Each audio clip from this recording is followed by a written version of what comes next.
¿Qué tal? ¿Cómo les va? Ahí estamos.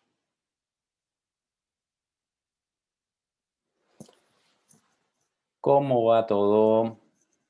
Bueno, vamos a seguir con el tema de esquizofrenia, que está muy interesante. Quiero preguntarles si pudieron leer los casos clínicos que teníamos vistos para hoy. Vamos a ir profundizando y vamos a ver la parte más quizá sombría, de la esquizofrenia, y vamos a introducir otros trastornos del espectro de la esquizofrenia, como son, por ejemplo, el trastorno delirante. Bueno, quiero escucharlos un poco con respecto y si pueden prender las cámaras siempre, mejor todavía, porque es importante para poder generar un feedback. Bien, hasta ahora, lo que fuimos viendo de esquizofrenia, que fue lo que más vimos, vamos a repasar algunas cuestiones. Por ejemplo, tenemos acá algunas características psicológicas de la esquizofrenia, o sea, de las personas que tienen esquizofrenia. Entonces le pregunto, vamos a elegir a alguien para preguntarle.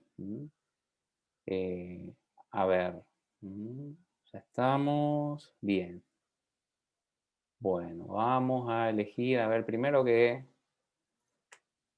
Humber Diosnel, esquizotipia. ¿Qué era esquizotipia? Cuéntenme un poco, ¿a qué se refiere esquizotipia? ¿Qué tipo de personas son esquizotípicas? ¿Qué características tendría que tener una persona para ser englobada dentro? Esta persona tiene características esquizotípicas. La esquizotipia es un concepto que fue acuñado por Kregmer, un psiquiatra alemán, que lo consideraba como un paso previo a la esquizofrenia. Sin embargo, se vio que es una característica que comparten algunos pacientes con esquizofrenia y otros no. Y hasta incluso hay un trastorno esquizotípico de la personalidad que tiene características bien marcadas y es un trastorno grave, crónico. Cuéntenme, Humber, esquizotipia, ¿qué significaba? Pregunto.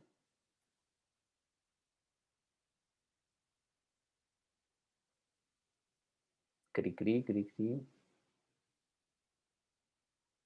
Marcos, Alfredo, que creo que tiene la foto de un hámster. Esquizotipia.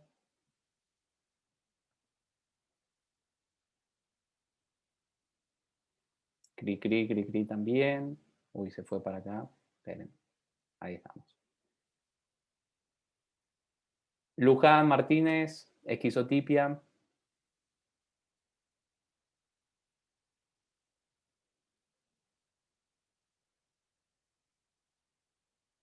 ¿Algún voluntario con respecto al tema de esquizotipia? Esperen que vamos a compartir esto. Pregunto, ¿hay alguien, hay algún feedback que me puedan dar? ¿Recuerdan a qué se refería esquizotipia? Creencia de algo sobrenatural. Muy bien, Stephanie, qué espectacular. Buenísimo, buenísimo. Una de las características que tenían las personas con esquizotipia eran creencias sobrenaturales, contrafactuales, no basadas en la cultura. ¿Mm? Si una persona les dice que el pan se transforma en carne y que el vino se transforma en sangre de Cristo, bueno, eso no es una creencia esquizotípica, porque está dentro de una cultura y un conjunto de prácticas religiosas con la cual la persona entró en contacto. ¿Mm? O sea, son creencias que pueden ser difíciles de creer o de pensar o de concebir, pero están dentro de las creencias religiosas. Las creencias religiosas generalmente son creencias contrafactuales, creencias que no son creencias fácticas, o sea, por eso se habla de fe, o sea, de una creencia que no tiene un sustento fáctico, pues si no, no sería fe, sería conocimiento científico, por ejemplo. Bueno, creencias sobrenaturales que no corresponden con la cultura, porque si no, casi todo el mundo tendría creencias esquizotípicas, o sea, creencias contrafactuales. Muy bien. Estas personas creen, una persona con esquizotipia cree que es especial, cree que tiene algunas características especiales o no.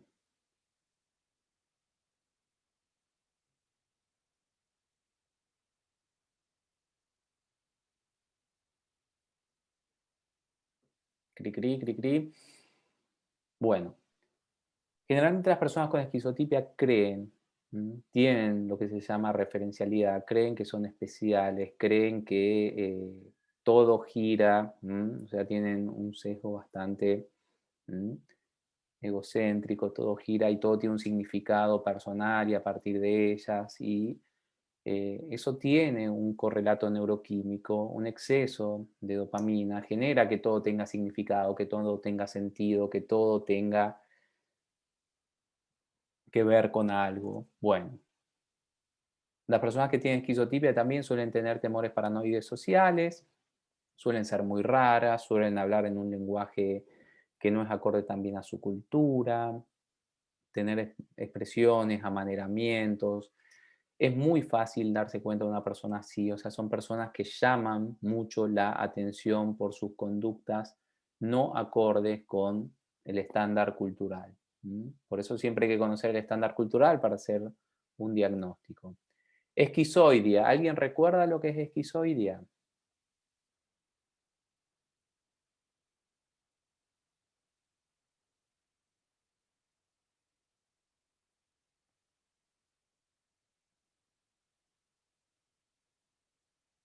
¿No eran las personas que evitaban los grupos sociales, relacionarse?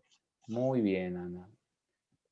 Todas las personas que tienen un nivel de motivación y de aplanamiento bastante significativo, no tienen interés mucho por los demás, por tener vínculos sociales, generalmente no tienen emociones ni positivas ni negativas con respecto a los demás, o sea, no es que tienen vergüenza ni atracción, están aplanadas.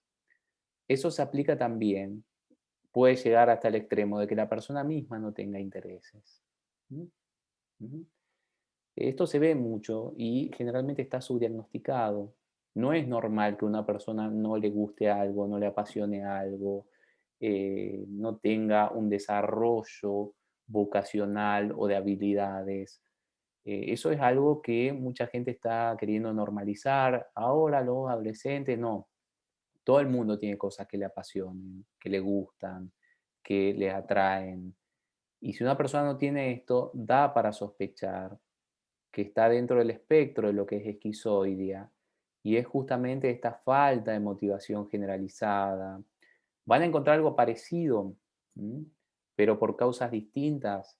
Las personas que fuman marihuana en cantidades relevantes todos los días, generalmente experimentan lo que se llama síndrome abolicional. Prácticamente es muy difícil de distinguir esto de una esquizoidia, porque son personas que prácticamente no, nada les gusta, nada les interesa, pueden estar quietas mucho tiempo. Solamente que es una causa distinta. La esquizoidea se supone que es debido a lo que ya vamos a ver ahora, a un deterioro generalizado del cerebro. Literalmente hablando, así es. Bueno, muy bien, Ana, espectacular. Rasgos paranoides. ¿Qué son rasgos paranoides? ¿En qué consisten los rasgos paranoides?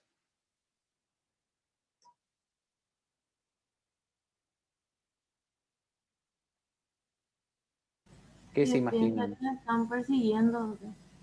Bueno, muy bien, Stephanie. O sea, son personas que ven hostilidad en los demás, ven intenciones hostiles en los demás y puede llegar al extremo ese que comentaste, de pensar que nos están persiguiendo, que nos quieren envenenar, que quieren controlarnos, que quieren quitarnos algo, que quieren hacernos daño. Muy bien.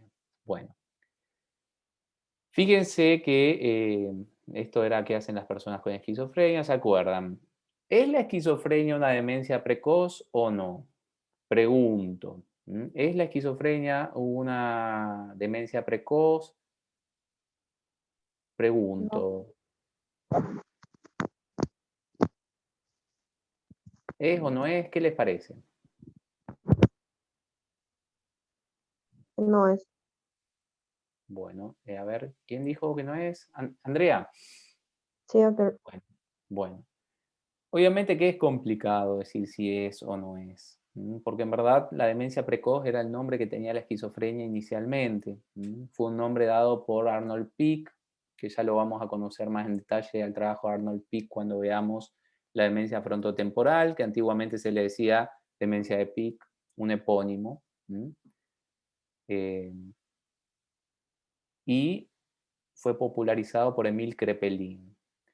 En verdad se consideraba que era un mito esto de que había una demencia precoz en la esquizofrenia, pero quiero que recordemos los datos de que en verdad la esquizofrenia produce o es producida, porque en verdad es difícil decir mm, o hablar de una entidad como que causa algo, siendo que eso que causa es la misma entidad. Se entiende que son metáforas estas.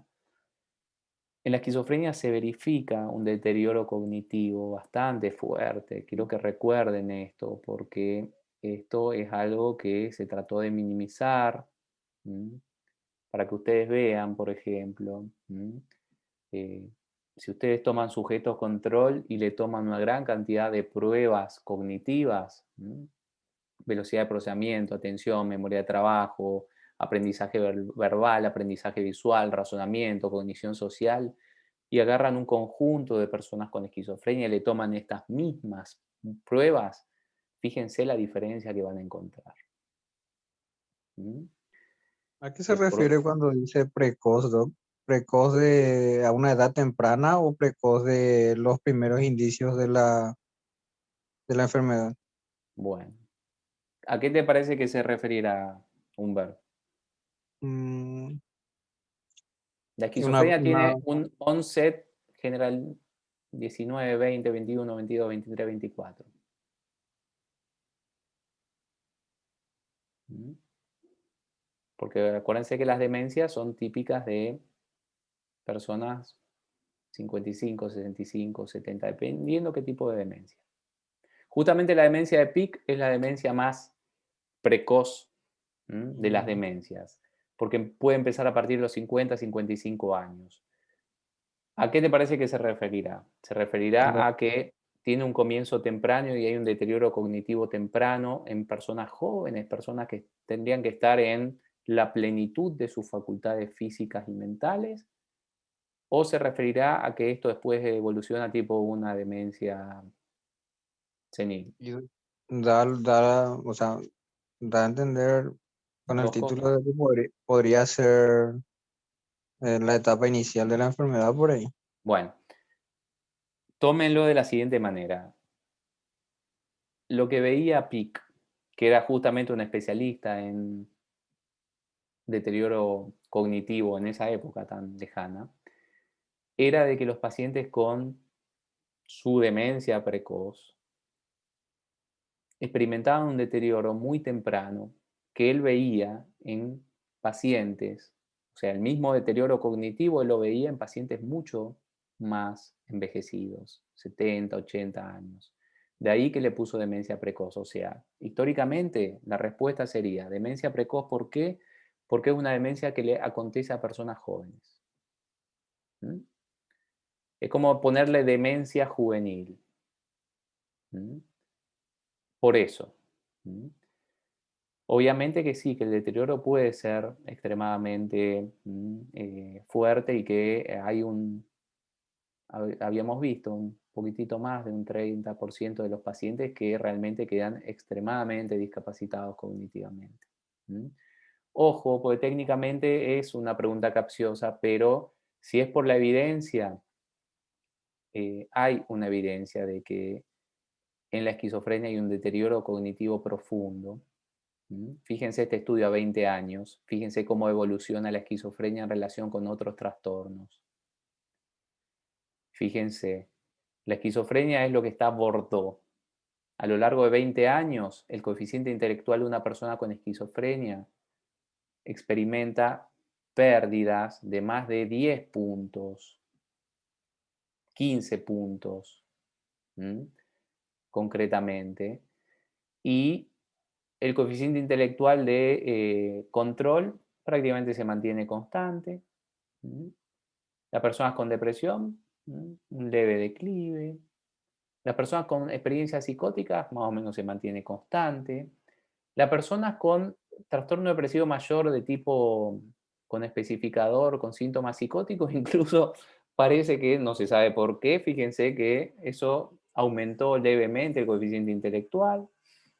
Bueno, particularidades de este estudio. Este es un estudio espectacular, 20 años de seguimiento cognitivo en personas control y con diversas patologías. Y por último, fíjense, si ustedes toman esto, van a encontrar a sí mismo. Esperen que voy a poner arriba así les puedo decir exactamente. Bueno, fíjense, si ustedes agarran 1000 personas al azar, van a tener un coeficiente intelectual cercano de la media del baremo, 100. Con primer episodio de psicosis ya tienen 85. Para que ustedes tengan una idea, de 80 para abajo en los baremos se considera que la persona podría estar teniendo lo que se llama un déficit intelectual. Ya se entiende el grado de... Y esto estamos hablando first episode, o sea, el primer episodio de psicosis. Entonces, si sí o si no, y miren, hay más evidencia que sí de que no. Con respecto a que sí produce deterioro cognitivo temprano. O es el producto del deterioro cognitivo temprano. Bueno, vamos a continuar. Fíjense este tema de la etiología. ¿Cuál es la causa de la esquizofrenia? Esa pregunta es una pregunta bastante salvaje, como de cualquier enfermedad, porque en verdad ustedes saben que el tema etiológico, etiopatogénico, es algo muy complejo. Pero cuéntenme, ¿qué les parece? ¿Cuál será la etiología de la esquizofrenia? ¿Existe la posibilidad de que alguien por experiencias ambientales adversas desarrolle esquizofrenia? ¿Qué les parece a ustedes? ¿La esquizofrenia será algo que se puede prevenir? ¿Qué factores ambientales influirán, si es que influyen, según el criterio que ustedes tienen? ¿Es cierto eso que se difundió en una película que se hizo cuando ustedes no habían nacido, que se llamaba La Naranja Mecánica? Que si alguien es torturado de manera sistemática, puede llegar a desarrollar esquizofrenia. ¿Qué les parece a ustedes?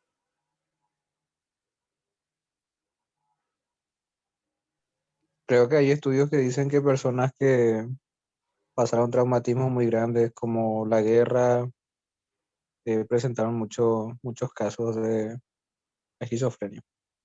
Bueno, recuerden esto. Todo lo que sea traumas, traumas vivenciales, no traumas cráneoencefálicos, se asocian con un conjunto de patologías que ya vamos a ver, que son de otro espectro, que son las patologías vinculadas con el estrés y trauma, concretamente estrés postraumático.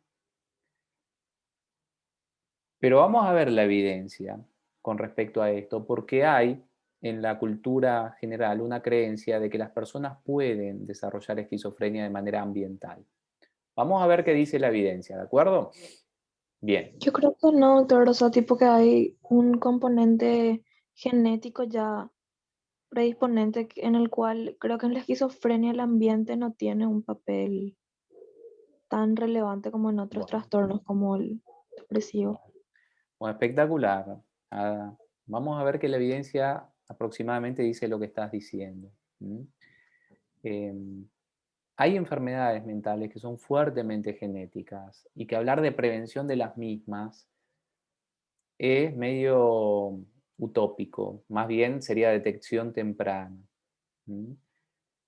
Y hay otras enfermedades que sí se creen que son muy prevenibles, como por ejemplo el trastorno depresivo mayor, o el estrés postraumático mismo que dijo Humber con respecto al tema de que se supone que si la media de estrés postraumático en la población es del 2 al 3% o menos, incluso del 1%, y la media de estrés postraumático de veteranos de guerra es del 30%, bueno, evidentemente que estamos ante un factor etiológico o desencadenante ambiental que es importante. Ahora, de las personas que pasan por un trauma, solamente el 20 al 10% desarrolla estrés postraumático. Eso también es interesante ver que tiene que haber un factor genético interviniente. Bueno, fíjense estas famosas investigaciones. Ustedes saben la discrepancia entre gemelos dicigotos y monocigotos. Es muy interesante para ver que si existen cambios significativos, evidentemente que hay un factor genético. Estas eran las primeras investigaciones.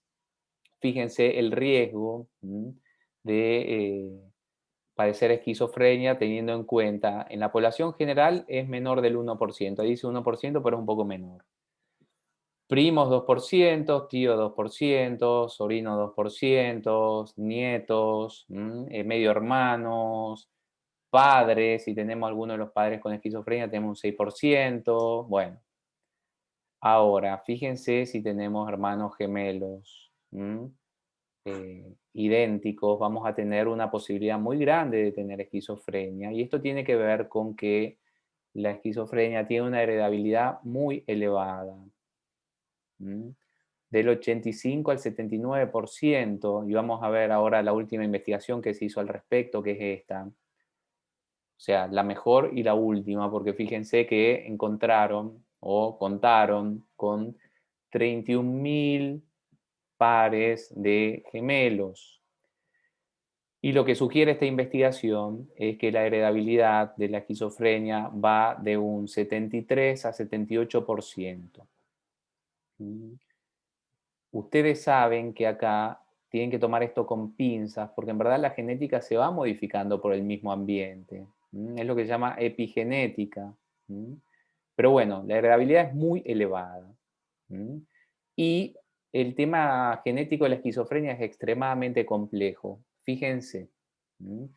Fíjense que en este estudio de asociación White, o sea, White Association del genoma, identificaron 4 lugares. Este es un estudio de este año, se publicó este año. 4 lugares que predicen dentro de la estructura genética una esquizofrenia temprana.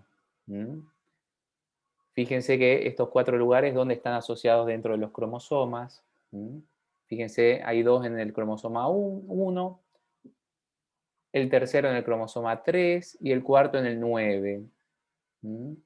Bueno, y fíjense que es algo bastante profundo esto porque se utilizaron, fíjense, comparaciones de 1.200 con 2.600 casos. Después esto se replicó, 900 casos versus 300 casos, y después se hizo un metaanálisis de los estudios existentes. O sea, es algo bastante fuerte. Eso en la esquizofrenia de un onset temprano. También hay evidencia de que existen, y fíjense, por eso digo que esto es demasiado complejo, 108 lugares de riesgo dentro de la estructura genética para la esquizofrenia. O sea, entienden que, fíjense, y este último estudio que se publicó en febrero de este año, 270 lugares comunes asociados con la esquizofrenia. O sea, entienden que es bastante complejo este tema de la genética, o sea que no es que hay un gen o ojalá fuera tan sencillo, son muchas variabilidades genéticas, y esto, según el equipo de Arnedo, es por esto. ¿Se acuerdan lo que les comenté? ¿Qué pasaría si nosotros lo que estamos diagnosticando son cuestiones muy superficiales que reflejan estructuras profundas diversas, pero que tienen la misma apariencia superficial? O sea, ¿qué pasa si este diagnóstico por signos y síntomas en todo lo que es nosología psiquiátrica, es análogo a hacer diagnóstico por signos y síntomas en gastroenterología, en neurología, en ginecología, en dermatología, en cualquier otra especialidad. ¿Por qué? Porque ustedes saben que hacer diagnóstico por signos y síntomas en cualquier otra especialidad es algo muy superficial y que requiere estudios más en profundidad, porque hay una gran cantidad de patologías que pueden tener los mismos signos y síntomas. Bueno, el equipo de Arnedo y colaboradores en un paper del 2015 postularon que en verdad para hacer un diagnóstico de enfermedades mentales, y en este caso esquizofrenia, sería bueno que se vea cuál es la estructura genética. Y que en verdad el diagnóstico tendría que ir por ese lado. Y de ahí que sugieren, que proponen, no es que dicen que existan 15 esquizofrenias, dicen que con los conocimientos actuales de la estructura genética nosotros podríamos hacer de el diagnóstico de esquizofrenia, que es un diagnóstico único, por lo menos 15 tipos de diagnósticos. ¿Mm? Y es algo muy interesante porque fíjense que están los genes que están con sus propias alteraciones y fíjense que es interesante porque, por ejemplo, hay síntomas graves positivos y negativos. ¿Mm? Eso correspondería a un tipo de afectación, pero que también puede darse en otros tipos de afectaciones. Entonces, estaríamos frente a un fenómeno bastante más complejo, cosa que es muy probable. O sea, este diagnóstico por signos y síntomas que nosotros hacemos, que es lo mejor que tenemos hasta ahora, evidentemente que deben haber muchos trastornos depresivos mayores, deben haber muchas esquizofrenias, deben haber muchos trastornos límites de la personalidad, etcétera, etcétera, a partir de la estructura profunda del trastorno. ¿Mm? Cuéntenme, ahí ya que habla de síntomas graves, positivos y negativos, ¿se acuerdan cuál es la diferencia entre síntomas positivos y síntomas negativos o no?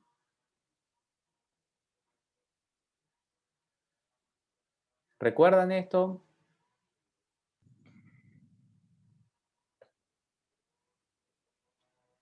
¿Cuáles eran los síntomas positivos de la esquizofrenia?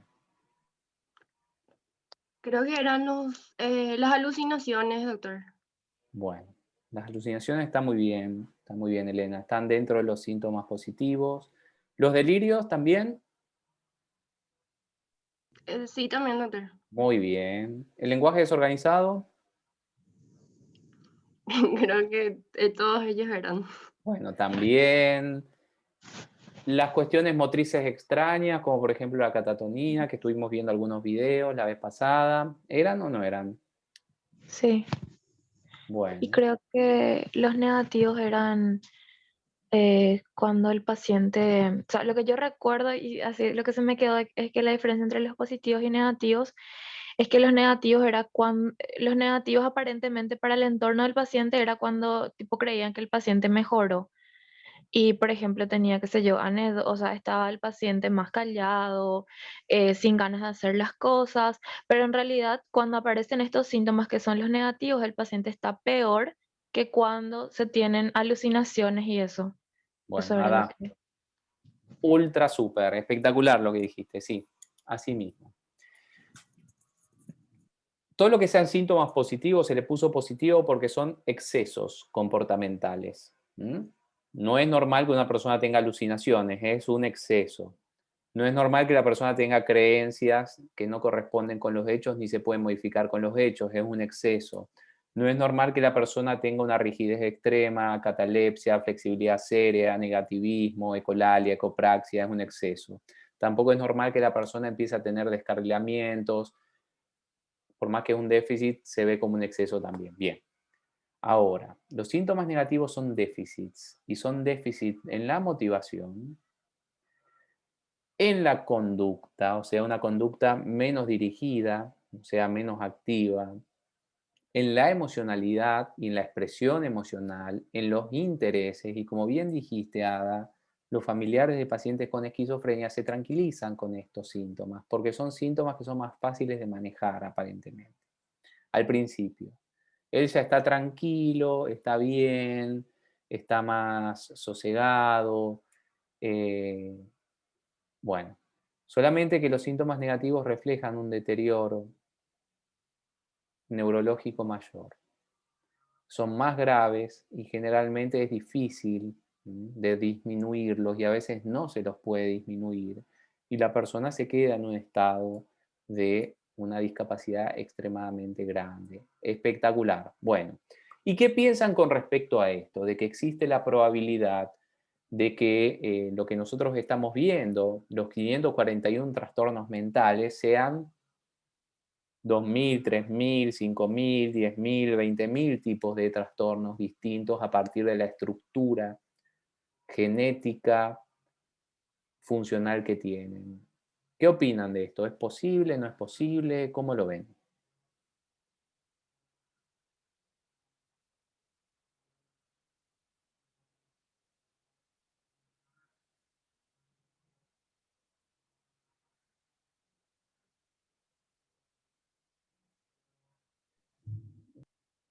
Doctor, ¿podrías repetir, por favor, la Bueno, pregunta? fíjense que lo que plantea acá el equipo de Arnedo es que lo que nosotros diagnosticamos como esquizofrenia, en verdad, pueden ser varias patologías distintas y que la única manera de determinar o de distinguirlas o de delimitarlas es a partir de la estructura genética, es lo que proponen ellos. ¿Mm? Y que esto podría aplicarse a toda la psicopatología, que probablemente de los 541 trastornos mentales identificados, cada uno de esos trastornos mentales impliquen varios trastornos distintos a partir de la estructura genética de dicho trastorno. ¿Qué opinan de esto? Entonces no estaríamos hablando de 541, quizás estaríamos hablando de 10.000 o 20.000 o 30.000 o más trastornos que la única manera de saber bien cuál es cuál sería, según el criterio de estos investigadores, determinar cuál es la estructura genética que está presente y o alterada. ¿Mm? ¿Qué opinan de esto? Porque introdujimos algo de esto en la primera clase con respecto al futuro del diagnóstico.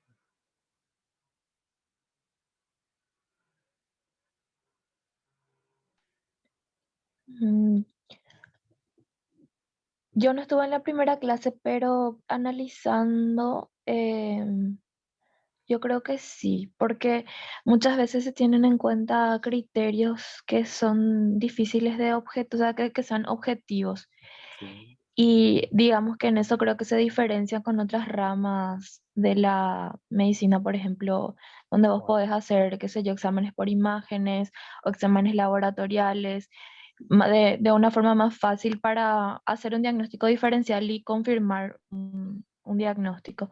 Y creo que en el campo de la psiquiatría algunos signos, algunos síntomas se solapan y a veces creo que eso hace un poco más complejo el diagnóstico. bueno, bueno, espectacular. Pero sí me Sí, parece que es algo que sería muy difícil de aplicar o bueno, sea, a nuestra realidad.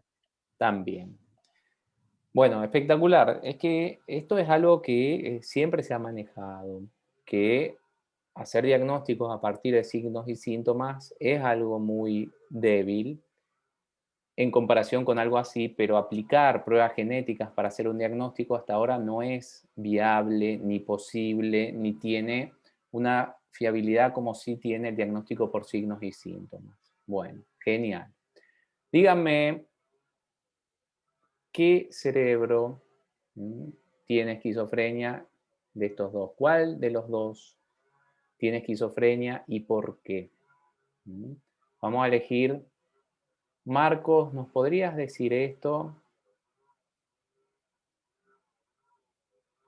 ¿Cuál de estos dos cerebros, perdón, ahí está, tiene esquizofrenia?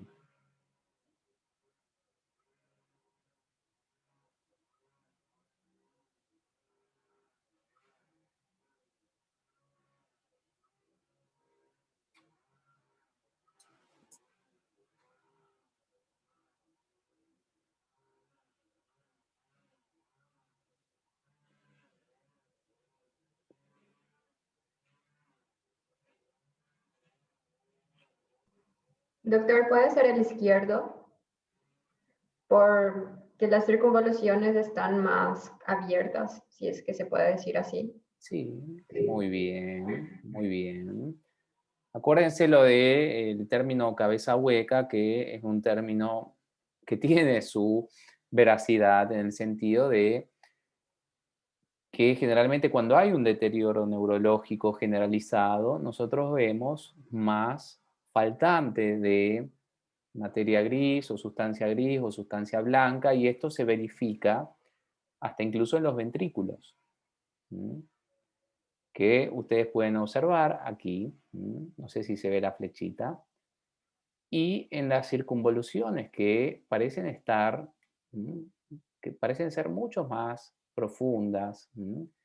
Y si ustedes comparan el volumen de este cerebro con este cerebro, sacando de lado las diferencias antropométricas, van a ver que este es un cerebro que parece más saludable, porque parece más conservado, porque todo lo que sea espacio vacío es más pequeño, porque la misma sustancia blanca parece estar más profusamente distribuida, hasta tiene un color distinto parece, pero bueno. Un poco más extremo es esto. Fíjense, dos gemelos, no se especifica si son dicigotos o monocigotos. Uno que tiene justamente los ventrículos, las cisuras, todas las regiones que son negro, pero son regiones en las cuales no hay justamente ni sustancia gris ni blanca, mucho más aumentadas que este cerebro, que es un cerebro de una persona, o sea, del gemelo que no desarrolló la patología. Bueno, y esto es demasiado extremo ya.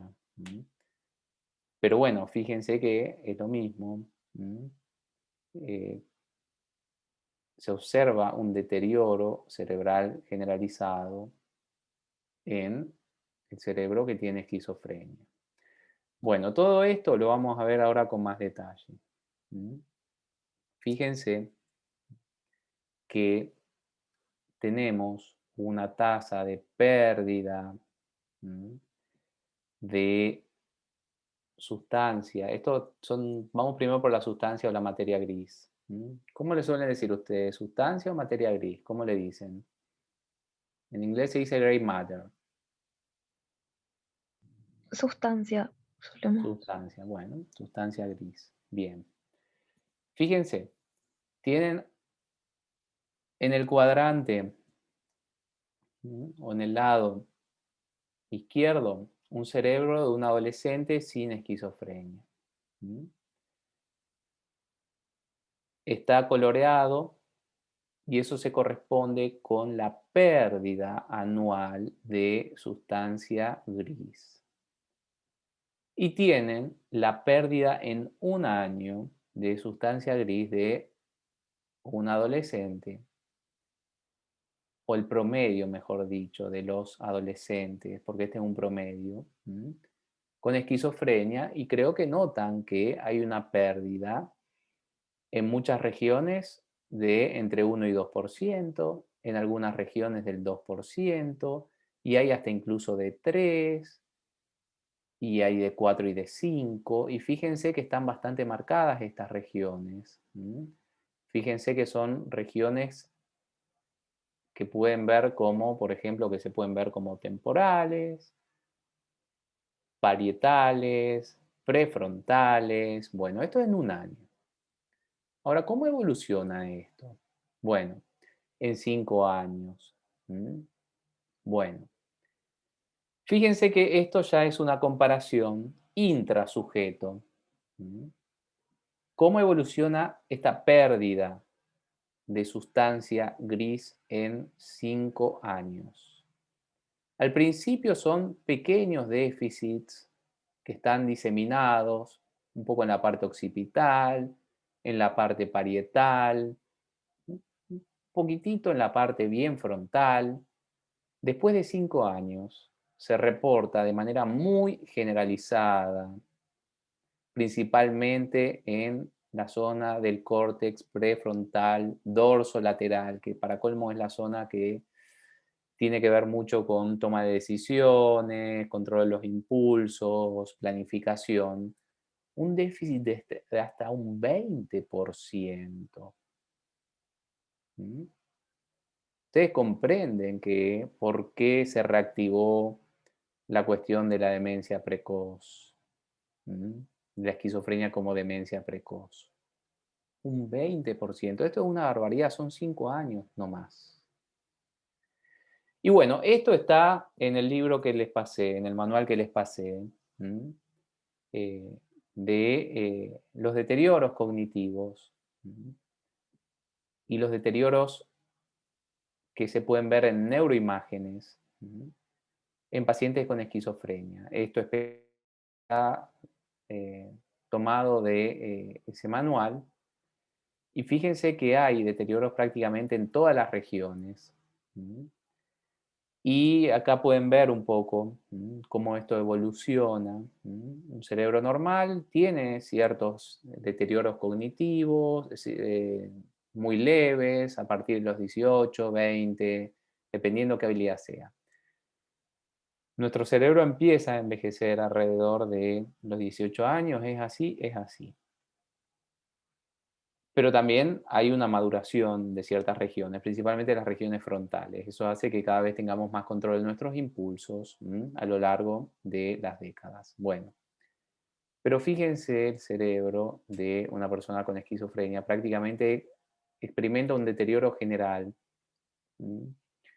y es un deterioro bastante complicado, lo cual se imaginarán, si muere la sustancia gris, también que muere la sustancia blanca.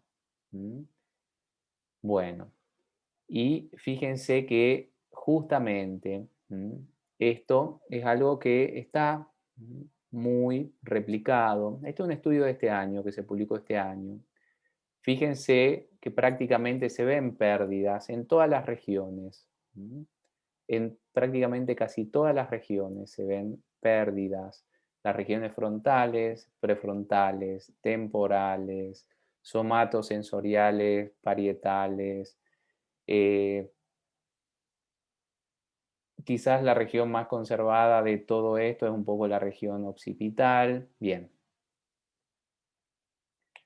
Y esto es coherente con la pérdida o el deterioro en todo lo que es la sustancia blanca. ¿Qué es la sustancia blanca? Bueno, los axones recubiertos de la vaina de mielina, de los oligodendrocitos. Fíjense que es lógico que si hay un deterioro generalizado de la sustancia gris, va a haber también un correspondiente deterioro generalizado de toda la interconectividad. Acá tienen un ejemplo muy bueno. Acá se ve todas las regiones en las cuales se produce pérdida de sustancia blanca o materia blanca. Y este estudio que se publicó este año sugiere que en las personas con esquizofrenia el déficit o el deterioro de los tractos de sustancia blanca es más temprano que en las personas sin esquizofrenia. Esta es la hipótesis que tuvieron y probaron esto. Fíjense. Todo lo que es línea continuada son los sujetos control. Todo lo que es línea discontinua, puntitos pequeños, son los pacientes. No sé si ustedes ven mi cursor, pero ¿ven mi cursor o no? El cursor de... ¿Lo ven o no lo ven? Sí, doctor. Bueno, perfecto. Entonces, fíjense, pacientes, controles. Bueno, fíjense cómo avanza esto. En todo lo que sea controles, a partir aproximadamente, fíjense, de la adultez temprana a madurez, se llega a un pico de mielinización y posteriormente esto empieza a bajar con la edad. Esto es el envejecimiento normal y acá están los intervalos de confianza. Muy bien. estos son pacientes con esquizofrenia. Fíjense cómo ya hay un nivel de deterioro y de mielinización primero menor, se alcanza un máximo antes y empieza a haber un deterioro mucho mayor. Esto mismo está prácticamente confirmado para todas las regiones, todos los tractos principales de interconectividad.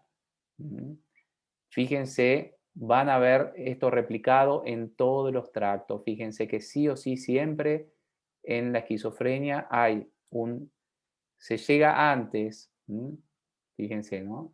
Acá un poco después, en la zona hipocámpica del cíngulo izquierdo, pero generalmente se madura antes y empieza a deteriorarse antes. Interesante esto. Eso lo que genera es un déficit en toda la interconectividad cerebral, obviamente. Y otra cuestión que se postuló este año es lo que se llama una que se verifica en algunos pacientes con esquizofrenia más que en pacientes control, que hay un desarrollo del hipocampo incompleto. Para que el hipocampo se desarrolle, vieron que tiene parece un caballito de mar, ahora vamos a ver un poco, tiene que invertirse completamente y que en pacientes con esquizofrenia esto no se da tanto. Fíjense, esperen que voy a poner esto acá abajo así les puedo mostrar mejor. Bueno, supuestamente a lo largo del desarrollo, el neurodesarrollo, la estructura del hipocampo tiene que quedarse así. Lo que ustedes pueden ver, así. ¿Ven? Hipocampo, bien. Y fíjense que acá tenemos un hipocampo que todavía no se ha invertido completamente. Y justamente esto se ve más en pacientes con esquizofrenia. Con lo cual esto sugiere de que no hay, por lo menos en la región hipocámpica, un neurodesarrollo normal, adecuado o consumado. Creo que, perdón, pueden ver acá la diferencia. ¿Se ve esto o no? Ustedes pueden ver cómo esto está invertido y acá cómo parece que está incompleto este desarrollo. Sí, doctor. Bueno. Entonces esto sugiere que también no es solamente una cuestión de deterioro, sino también una cuestión de dificultad de desarrollo, de neurodesarrollo. O sea, que la esquizofrenia no solamente sería una especie de demencia precoz, sino que también sería una patología que impediría un normal neurodesarrollo.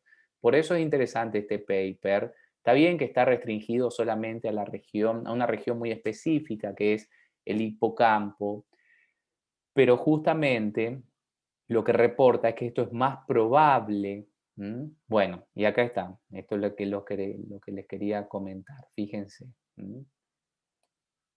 El modelo, no se puede subrayar, pero acá, soporta el modelo de neurodesarrollo de la esquizofrenia, que hoy en día a lo mejor ya hablar de la esquizofrenia como una demencia precoz no es suficiente, sino también podríamos hablar que la esquizofrenia implica una disrupción del neurodesarrollo normal, por lo menos en ciertas regiones y en ciertos pacientes, porque fíjense que no todos los pacientes con esquizofrenia dan positivo a una incompleta inversión del hipocampo. ¿Ok? Pero es interesante ver esto también de esta manera. Bueno, esto ya lo vimos un poco. Esto es un poco inespecífico. Bien. Hipótesis neuroquímica. La hipótesis dopaminérgica de la esquizofrenia fue la primera hipótesis y es la hipótesis por la cual empezaron a utilizarse los neurolépticos, los antipsicóticos de primera generación. Es una hipótesis que tiene un carácter deductivo bastante fuerte. ¿Por qué? Una persona con esquizofrenia tiene justamente una interpretación de los hechos bastante rara. bastante aberrante. Muchos de los hechos que ve los interpreta de una manera extraña, inadecuada, todo parece relacionarse con él, eh, todo tiene relación con él mismo. ¿Se acuerdan ese caso de ese paciente en el Instituto Douglas que vimos, que él decía que él era el hijo de Paul McCartney, pero Paul McCartney también era su representante? O sea, esta cuestión de este sesgo egocéntrico, que todo tiene un sentido, un significado, que todo tiene una intención, que todo se refiere a uno mismo, es el reverso de nada tiene sentido, soy insignificante, el mundo está vacío. Así se piensa cuando hay un déficit de el mecanismo de la dopamina. Pero ¿qué pasa si hay un exceso? Bueno, justamente, y fíjense que puede ser por varias cuestiones, por una disfunción frontotemporal, por una preponderancia genética, el estrés puede moderar un poco esto. Se produce una saliencia aberrante del mundo.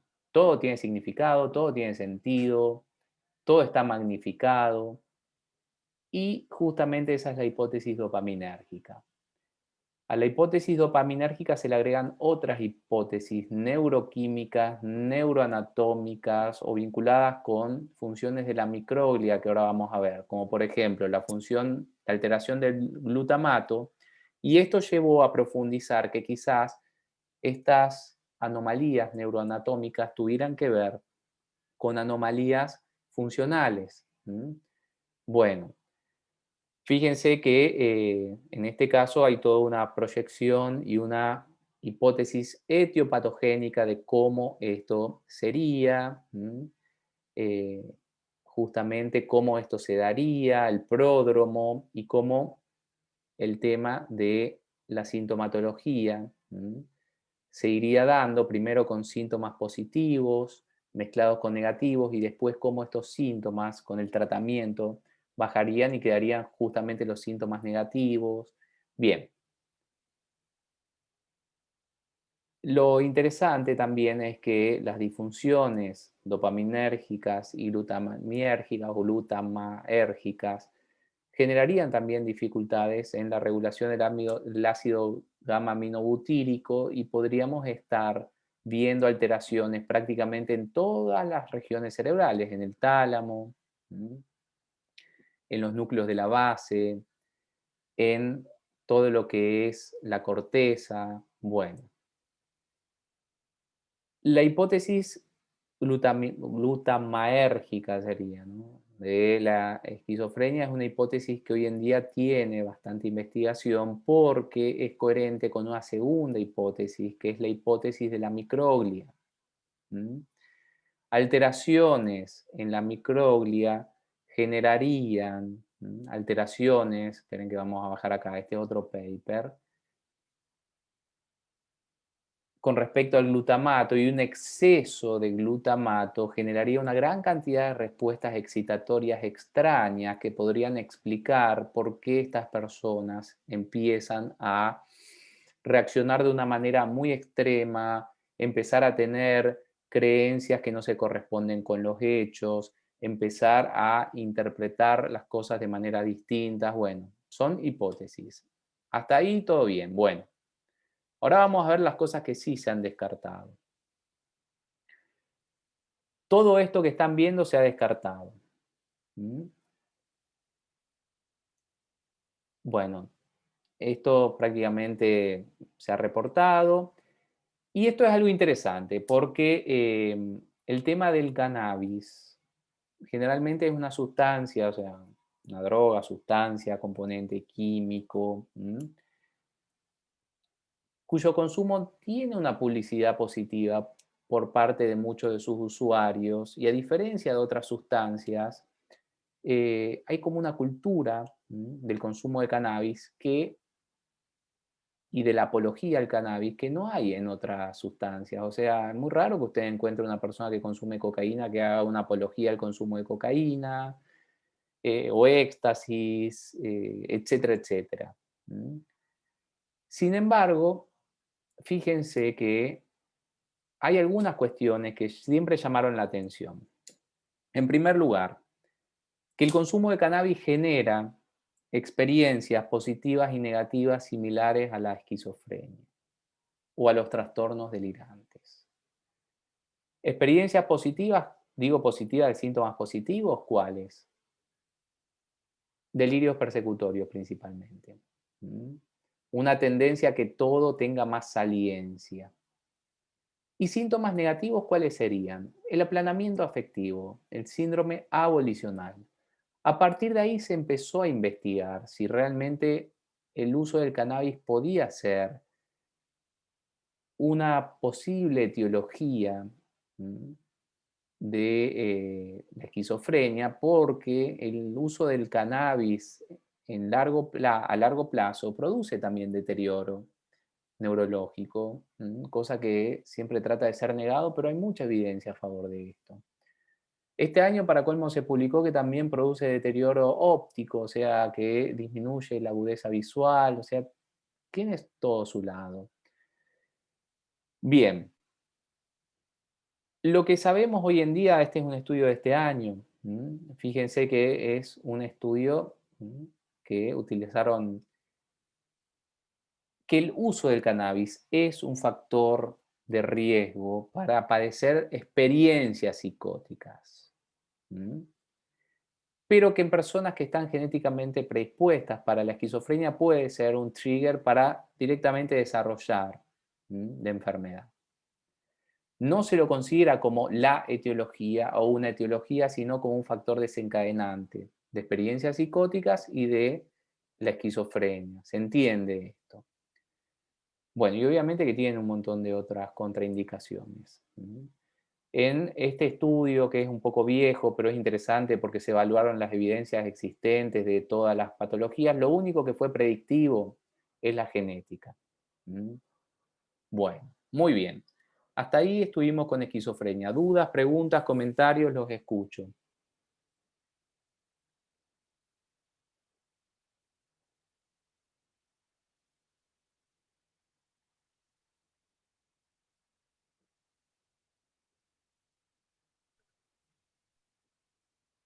¿Hay algunas cosas que no le hayan quedado claro? ¿Cuáles son los signos y síntomas de la esquizofrenia? ¿Leyeron, por ejemplo, estos casos clínicos que ahora les voy a compartir? Espera. Esto, ahí está. Bien. Estos casos clínicos. El caso de Felicia Allen, no sé por qué le ponen nombre y apellido, ¿no? De Gregory Baker, de Hakeem Coleman, de Itsuki Daishi, bueno, John Evans. Cuéntenme, ¿pudieron repasar algo de esto? Es importante porque fíjense que después, cuando ustedes tengan que hacer los diagnósticos, se les van a empezar a juntar todos los trastornos. Y después se hace bastante pesado si no lo ven día a día esto, o clase a clase. Porque ahora estamos profundizando, pero después vamos a profundizar más y siempre es importante esto. ¿Qué tal? ¿Pudieron leer algo de esto?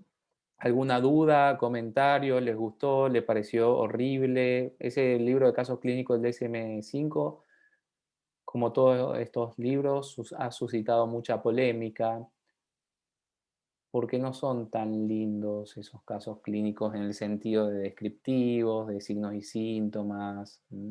Son muy sucintos. Bueno, dudas, comentarios con respecto al tema de la esquizofrenia.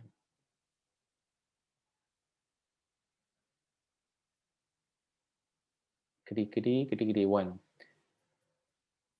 a ver.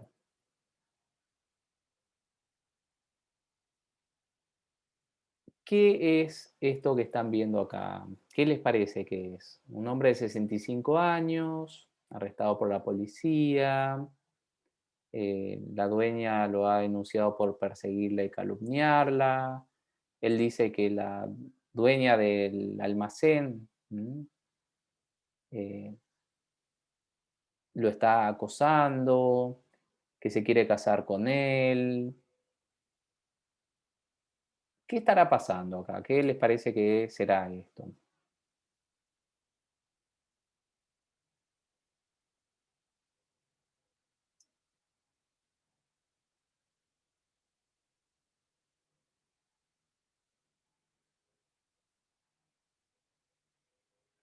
Doctor, parece ahí que, como dijiste hace rato, que está muy centrado en él, que tiene algo, un comportamiento medio egocéntrico, que dice que él está enamorada de él, le persigue. Bueno, bueno.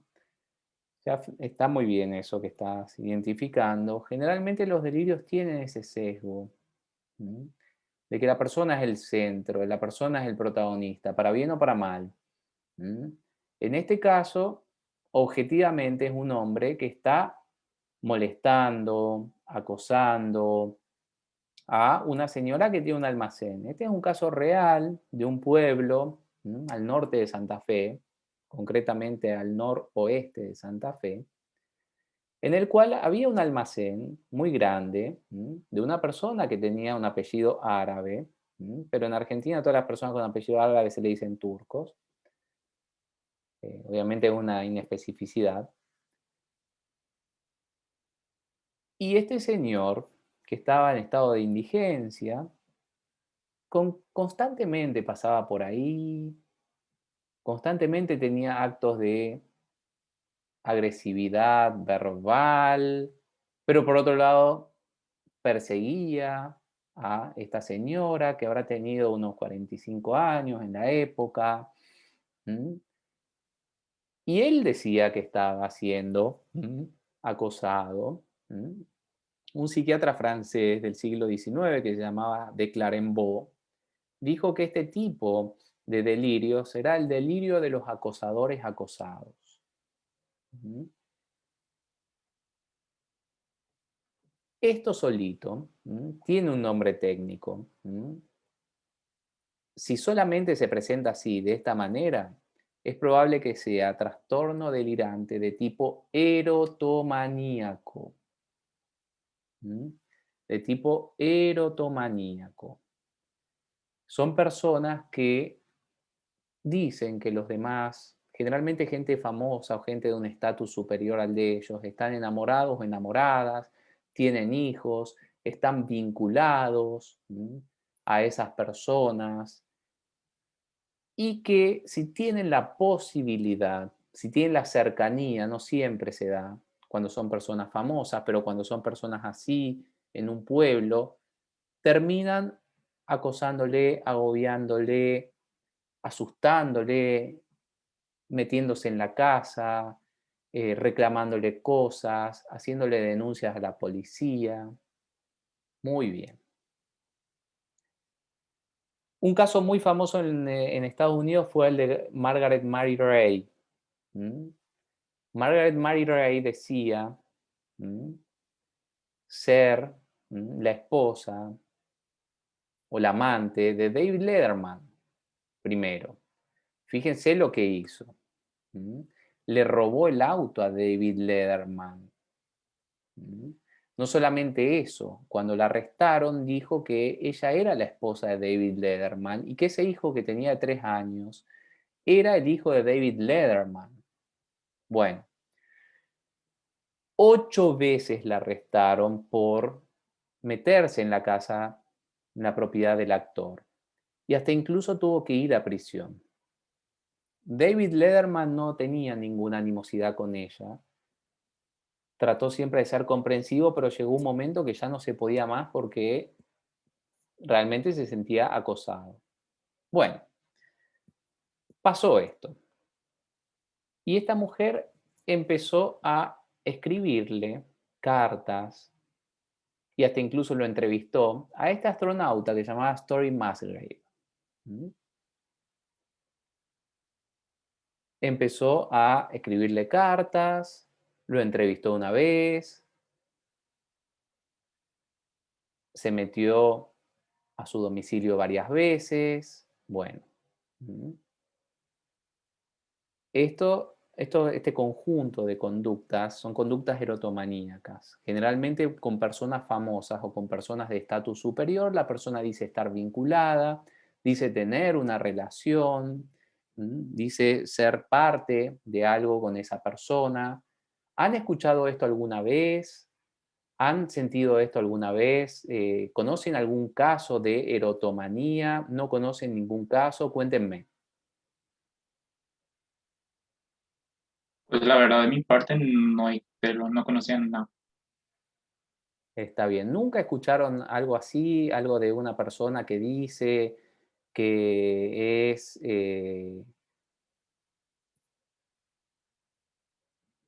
esperen que voy a ponerle acá un videito para mostrarle esto, que dice estar vinculada con alguna persona famosa, que obviamente que no tiene nada que ver, que dice ser el esposo, la esposa? ¿Nunca escucharon algo así? Una persona que es acosada por otra persona, que dice que realmente tienen algo en común. Bueno, vamos a ver un pequeño video. Voy a cortarlo para que no sea tan largo, de una persona que tiene algunas de estas características. Quiero que lo escuchen y quiero que lo vean. ¿De acuerdo?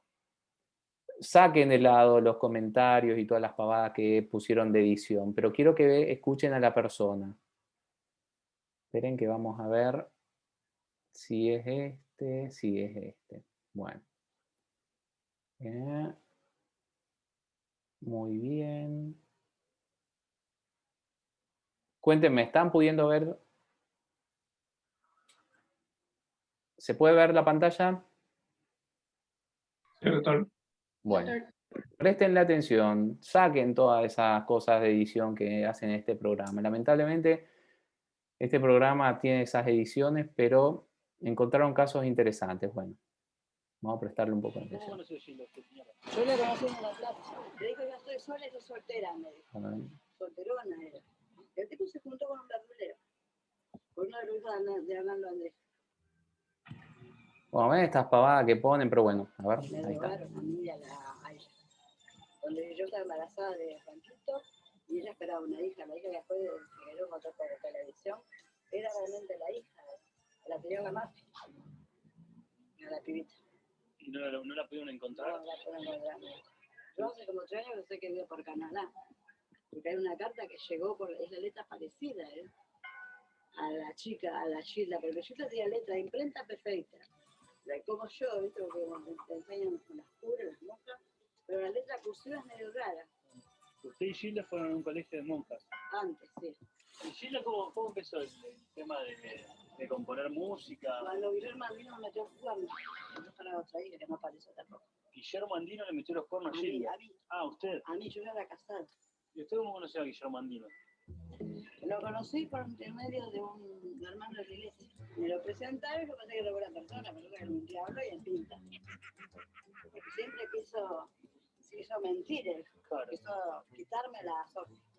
Y Sofía tuvo en mi casa una nena, que estaba casada Carrito. Sofía era hija de Guillermo Andino y usted. Guillermo Andino es mía, sí. Él no tiene otra hija, no puede tener hijos ya.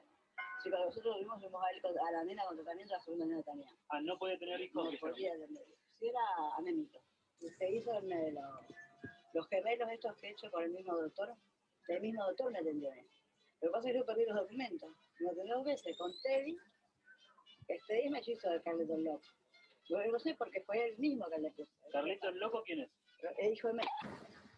¿Usted también lo conoció a México? Al hijo. Y la novia. Muchos años, yo viví de novia con él 16 años porque Carlito era casado. Una aclaración un poco cultural.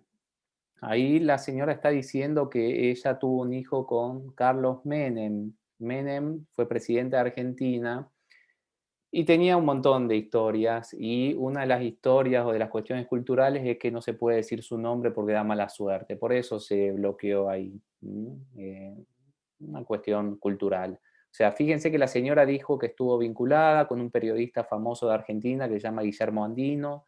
Ahora dice que estuvo vinculada también con Carlos Menem, que fue presidente de Argentina. ¿Y usted tuvo vínculo con Gilda en el momento que empezó a componer música, que Sí, hacía sí, cada recitales. rato se cerrarle la puerta en la cara. Era una alusión más a mí que a ella, ¿eh? ¿Cómo Porque fue la la echó. La echó por historia el de problema esta- de Joe McGay fue seguido, ¿viste? Sí. La echó. ¿Tuvo algún otro novio famoso de la farándula conocido? ¿Quién?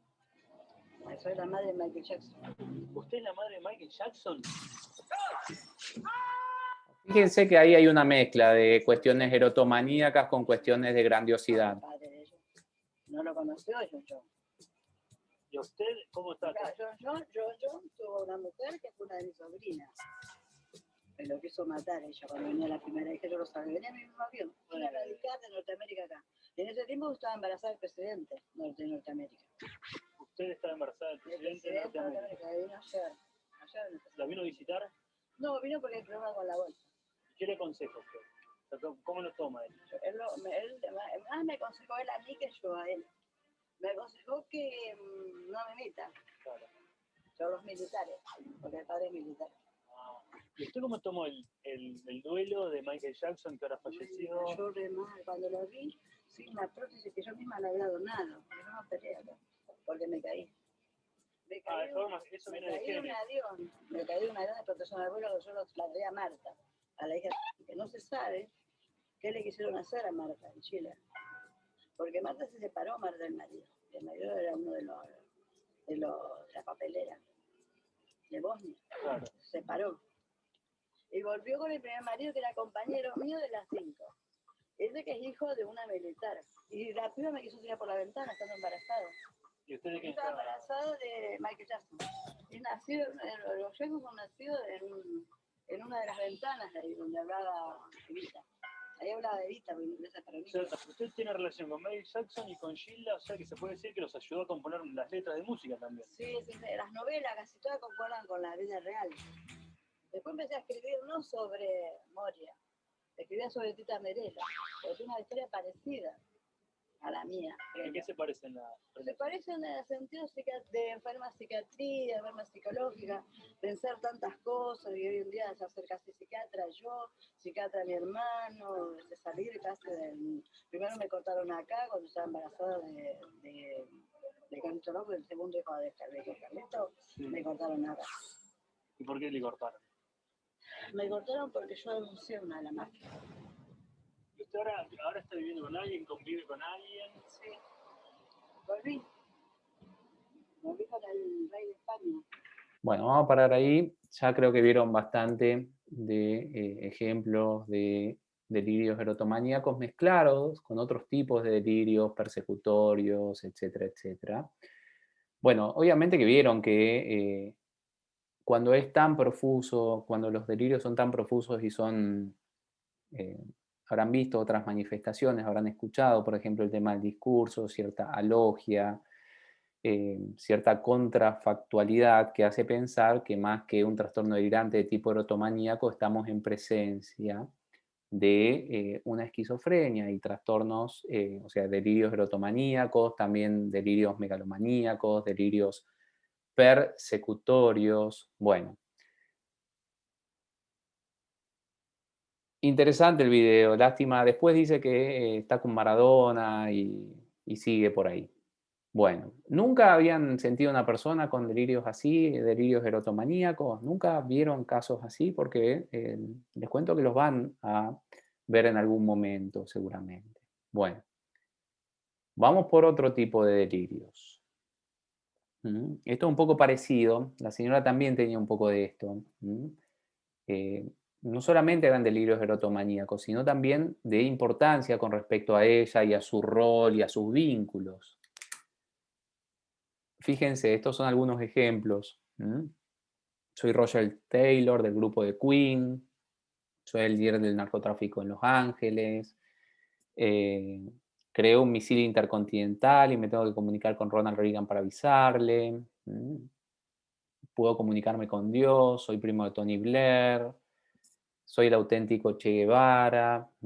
Bueno, son delirios megalomaníacos estos o de grandiosidad. La persona se presenta como o una persona extremadamente importante o como directamente una persona famosa. ¿Se acuerdan el caso de Soy el hijo de Paul McCartney? O soy la mamá de Michael Jackson, lo que escuchamos recién. Bueno, tiene que ver un poco con esto. Esto es lo más común. Estos son los delirios más comunes que van a escuchar. ¿Cómo se llaman estos delirios? ¿De persecución? Muy bien, espectacular. Son delirios persecutorios, son delirios de persecución, o sea, también se le dice a veces delirios paranoides. Muy bien. Esto es algo bastante común, no es raro. Creo que sí o sí deben haber escuchado algunos delirios así. Y vamos a ver un caso que se hizo muy popular en Argentina, de una señora con ciertas características que quiero que me digan cuál les parece que es el diagnóstico presuntivo de lo que le está pasando, ¿de acuerdo? Bueno, Bueno, vamos a ver este caso. Esperen que les voy a compartir acá. Bien.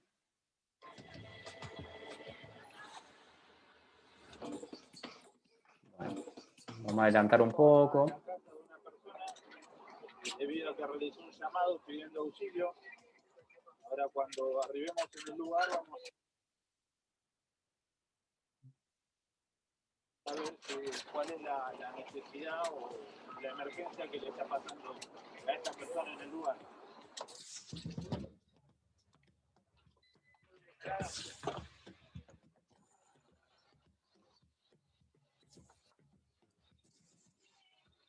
Policía. Sí, señora, dígame. ¿Qué pasó? ¿Qué pasó, señora? No sé si me quieren sacar mi casa. Si mi marido viviera.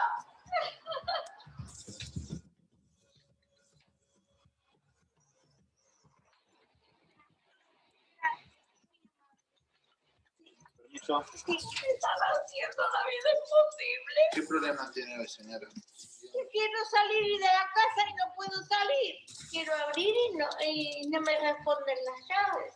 Porque me puse a tomar vino para irme a dormir. Ajá. Sí, ese es el problema.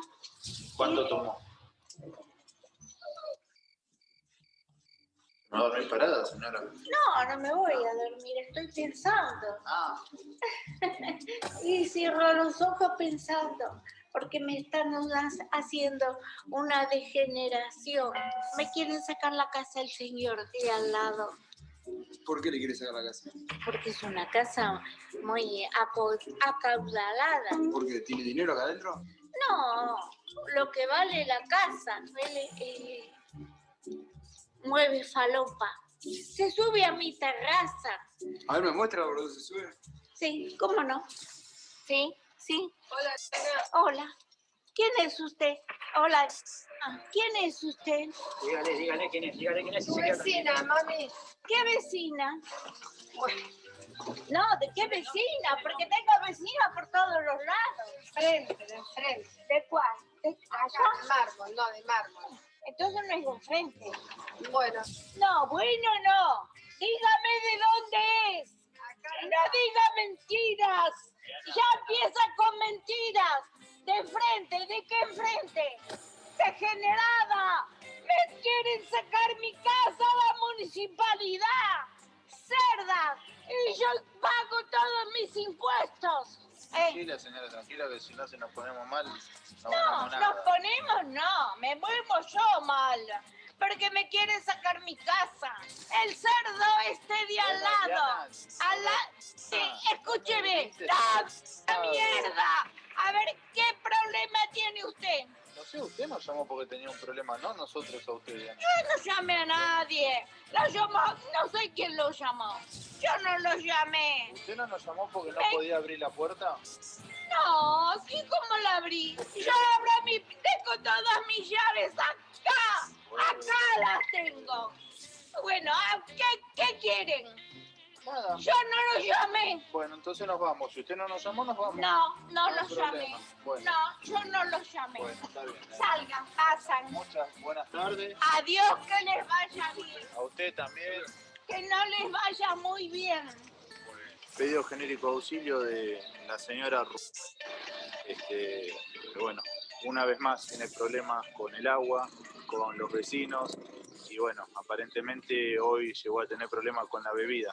Llamó en un principio porque manifestaba que la dejaban encerrada dentro del domicilio. Como pudimos ver, tuvo que entrar mi compañero para poder abrir la puerta porque la señora no coincidía la llave con la cerradura. Después terminó recriminando de que ella sí puede abrir las puertas y conoce las llaves de su casa. ¡Déjenme de joder! Sí, es el asqueroso, es el de al lado. Él quiere sacar la casa porque vende falopa. Falopa vende. Sí, sí. Ahí tengo la cámara del agua y me vino el agua de la... Sí, escúcheme, ¿quiere algo mejor? Sí, sí, sí. Tengo el cámara del agua y me están sacando el agua. Cuando vivía mi marido, me dijo, te voy a dejar un tanque de 1000 litros porque te van a hacer una canallada, porque tu casa es hermosa. Sí, y pago todos mis impuestos. No debo nada de municipalidad ni de rentas. Pago todo. Pago agua, alumbrado y barrido y limpieza. Pago todo. Y el que me quiera pedir mis impuestos, que me los pida. Bueno, Yo tengo todo. Pago todo. Pago todo. Y sí, ahí hay frente que no paga nadie. Bueno, ahí hay otra que no paga nadie. Bueno, ahí hay otro arriba que no paga nadie. Bueno, vamos a hablar con los de enfrente y después vemos. Ah, no van a nadie. Está bien, gracias. Disculpe. No, yo no disculpo a nadie. ¿Sabes cuánto hace que tengo mi casa? 52 años. No corten la transmisión. Policía sin vergüenza. No corten la transmisión. Bueno, ¿vieron? Este es un caso que se hizo muy famoso porque, bueno, parece como hasta incluso guionado, pero es un caso real de una señora que, ¿cuál sería el diagnóstico presuntivo? Si ustedes escuchan a una persona o ven a una persona así, con estos comportamientos, ¿qué pensarían? Diagnósticos posibles, probables.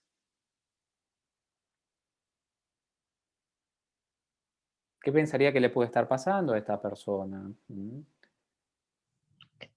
Que tiene delirios de persecución y megalomaníacos también. Bueno, lo de Y persecución. también, y tenía un discurso muy desorganizado. Tuvo un bloqueo, creo que han visto cuando tuvo un bloqueo. ¿Se acuerdan que estábamos hablando del bloqueo? Bueno, eso cuando se quedó un tiempo sin responderlo se llama bloqueo. Tenía algunas cuestiones un poco ilógicas, había una incoherencia en lo que ella había pedido de lo que decía después. Generalmente el trastorno delirante se suele dar a edades elevadas, no se suele dar a edades jóvenes. Entonces a veces se confunde con algún tipo de otro deterioro u otra patología, como podría ser algún tipo de demencia. En este caso tenía ciertos delirios persecutorios con respecto a que el vecino le quería robar la casa, que le estaban robando el agua. Vieron cuando pasó esa vecina que ella le pregunta de manera de dónde es, o sea, queriendo saber, ya presuponiendo que la señora le estaba mintiendo y que tenía malas intenciones. Y fíjense que terminaba ella misma siendo agresiva con los demás, hasta incluso con la misma policía que ella llamó fue agresiva. Bueno. Estos son los tipos de delirios más complicados porque son los más verosímiles. ¿Cómo se llama este tipo de delirio en el cual la persona tiene la certeza de que está siendo engañado o engañada por su pareja, generalmente? ¿Cómo se llama este tipo de delirio? ¿Cómo se imaginan que se llamará?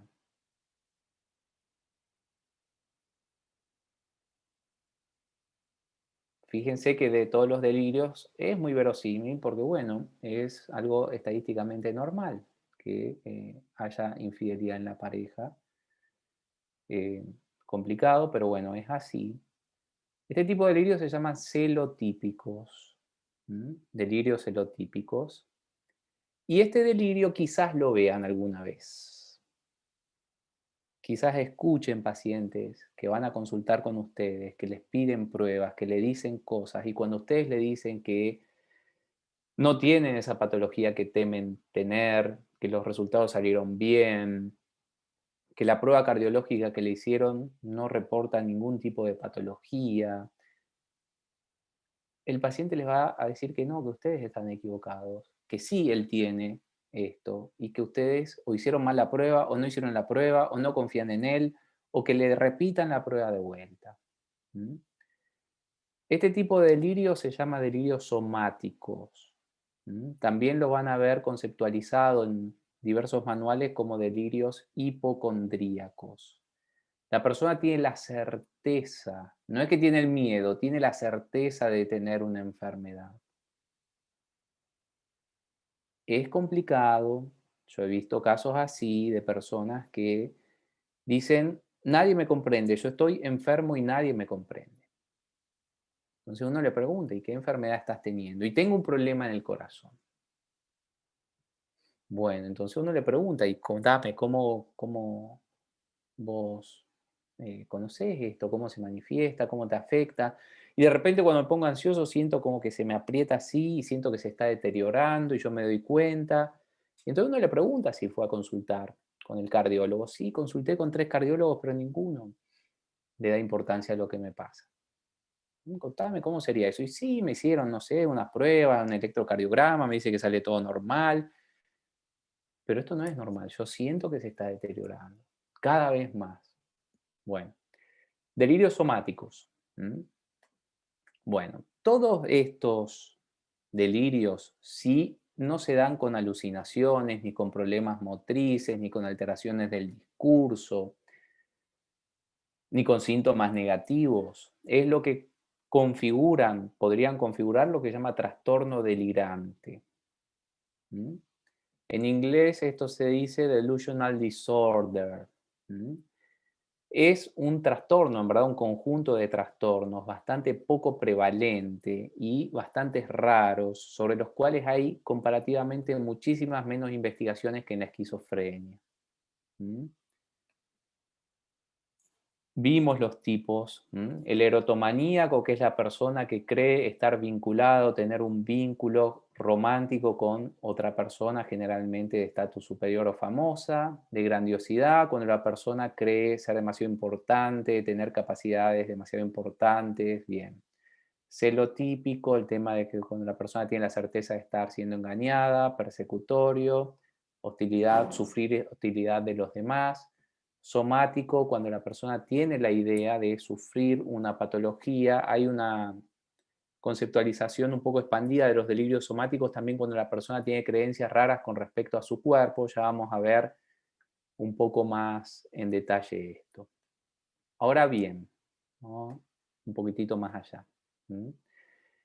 En esta investigación, que es muy interesante, se determinó que los delirios tienen una estructura que podríamos decir pentafactorial, o sea que recaen sobre 5 grandes factores. Los delirios de influencia, que son propios de la esquizofrenia, los delirios de grandiosidad o místicos, los delirios paranoides, los delirios de negatividad, o sea, de afectividad negativa, que tendría que ver con el tema de ser engañado o haber los delirios de culpa de ser un pecador o los celotípicos y los delirios somáticos, que eran lo que les estaba comentando. Fíjense que se consideraron todos estos tipos de delirios, de persecución, de celo, de pecado de culpa. Eso se suele ver más en episodios depresivos psicóticos, de grandiosidad, místicos o religiosos, somáticos, de referencia que todo el mundo me mira, todos están pendientes de lo que yo hago. Los delirios de pasividad, como de ser controlados, de que podemos leer o nuestra mente se puede leer, de transmisión de pensamiento, que mi pensamiento se transmite en el ambiente, de inserción de pensamiento o de robo de pensamiento. Ese tipo de delirio, fíjense que es el factor 1. El factor 1 es bien de la esquizofrenia. Ser controlado, lectura de mente, todo lo que es transmisión de pensamiento, bueno. Y fíjense que hasta incluso se ve cómo esto se presenta. O sea, generalmente todos esos delirios de lectura de la mente, de ser controlado, de transmisión de pensamiento, de inserción o robo de pensamiento, suele ser un componente y suele estar muy presente. Pero, por ejemplo, una persona que tenga delirios persecutorios es probable que también tenga delirios de referencia. Una persona que tenga delirios de referencia es probable que tenga delirios también de grandiosidad, religiosos y de culpa. O sea, fíjense qué interesante son estas estructuras y fíjense con qué se correlacionan más. ¿Mm? Por ejemplo, los delirios de influencia se correlacionan más con alucinaciones, con totalidad de síntomas, con sufrir violencia ambiental y violencia interpersonal. Los delirios somáticos, por ejemplo, con alucinaciones, con sufrir abuso interpersonal y falta de cuidado en la infancia, que es lo que se dice neglect. Bueno, interesante esto, ¿no? Es la estructura de los delirios. Y hay otros delirios que también tienen que conocer. Entonces, es interesante esto porque fíjense, por ejemplo, me persigue mi primo disfrazado de otras personas. Reemplazaron a mi mamá por otra. Es una impostora, no es mi mamá. Mi casa y mi familia existen también en otro lado. Él dice que es mi hijo, pero es mi hermano. No tengo más sangre, no tengo más cerebro, no tengo más órganos, no existo. Hay una persona igual a mí como yo, pero que no soy yo. No me veo al espejo, veo otra persona y mi auto sabe lo que me pasa. Nunca me va a abandonar, él también sufre. Estos otros delirios se llamaban antiguamente delirios monotemáticos y se creía que permitían diferenciar la esquizofrenia y el trastorno delirante de deterioro neurológico, patologías neurológicas, tumores. Bueno, pero hoy en día sabemos que estos delirios están presentes en la esquizofrenia también. Entonces, ya prácticamente no tienen un valor diagnóstico diferencial, pero los tienen que conocer. ¿Se acuerdan que Richard Dutt dijo que el demonio se había disfrazado de su padre y por eso mató a su padre? Bueno, eso se llama síndrome de Capgras. Lo inverso al síndrome de Capgras es el delirio de Fregoli, que es personas extrañas son conocidas pero disfrazadas de personas extrañas. El delirio de intermetamorfosis, que es que las personas conocidas se confunden con otras personas conocidas, o sea, no es mi hermano, es mi papá, bien. Y cuestiones que reflejan un deterioro cognitivo bastante grande, como el tema de la paramnesia reduplicativa, que todo está duplicado en otros lugares. El delirio de Cotardo, el delirio nihilista, de que me falta una parte del cuerpo, una parte mía se está pudriendo, o estoy muerto, o no existo. Cosas bien raras como la falta de identificación del reflejo, que la persona no se ve a sí misma en el espejo. La existencia de dobles subjetivos, la existencia de una parte del cuerpo que no responde y que tiene una voluntad propia, la existencia de múltiples personas que son como yo pero que hacen otras cosas y la cualidad de los objetos. Estos delirios que ustedes van a decir, pero esto es muy raro, nunca vimos, nunca escuchamos, ahora vamos a escuchar varios de estos delirios para que ustedes vean cómo se manifiestan. Por lo pronto pregunto, ¿escucharon algo de esto últimamente? ¿Cómo están con esto? Así, este tipo de delirios, de esta índole. ¿Han escuchado? ¿No han escuchado? ¿Cómo? vinculado con este tema de...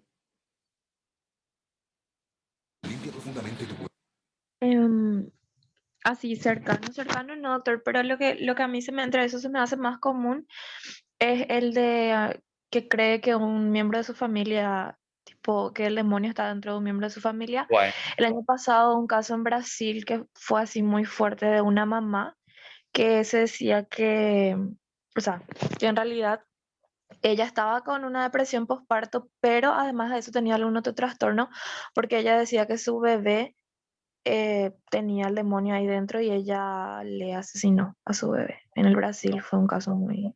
bueno, bueno, qué interesante, porque bueno, generalmente el síndrome de Capgras puede terminar en violencia, como le pasó también a Richard Datt, que mató a su papá porque pensaba que su papá no era su papá. ¿Mm?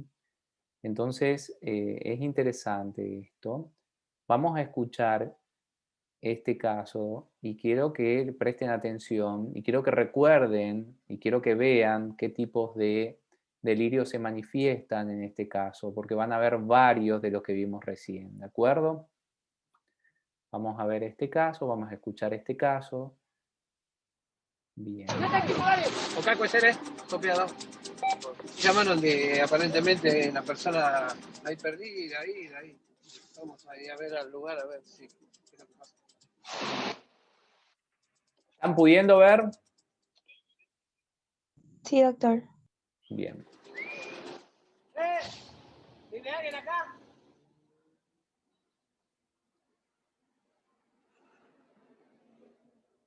¿Cómo anda? Aquí andamos. ¿Todo bien? Sí, bueno. El otro muchacho se fue, no vino más. ¿Cómo es que se llama? Marco. Sí, yo estaba por ir a la policía hace 2 días que desapareció y no vino. Dijo, me voy y no vino más. ¿Cómo te diste cuenta? Es porque mi mamá María me contó. Y yo soy familiar de los de arriba, de la Guadalupe, todo es mi mamá.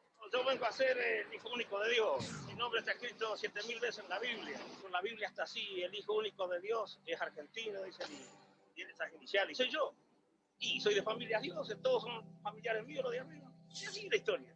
¿Te sirve de pegar una mano? No, mire, yo he tenido mucha plata y me la roban, me robaron. Yo tengo un doble en Concordia y parece que esa plata que me mandaron la tiene este tipo, debe ser un millonario en Concordia, porque era mucha guita que me mandaron. ¿Sabe lo que quisieron hacer estos de arriba? Vio como príncipe y mendigo, que el auténtico anda todo tirado y el otro me usurpa el puesto, pero eso me ha dicho María. Ahora vos cuando te crucificaron y todo, no, yo no soy el crucificado. Jesucristo es doble mío. Ese. Si hay confusión sobre mí, acá vino Elena de Troya a la trasvuelta y parece que me quieren matar donde descubrí. Vienen las naves a buscarme, ¿vio? Pero resulta que tengo 3 dobles allá en el 7º cielo y uno está en la cápsula. Porque el auténtico vengo a hacer eso en la 7. Chicho. Eso, uno reencarna, va viniendo. ¿Alguna reencarnación te gustó más que otra? Mire, la única que tuve buena que dicen todo eso es la de Julio César. Me mandan a las píldoras de reencarnación. Me mandan a las píldoras.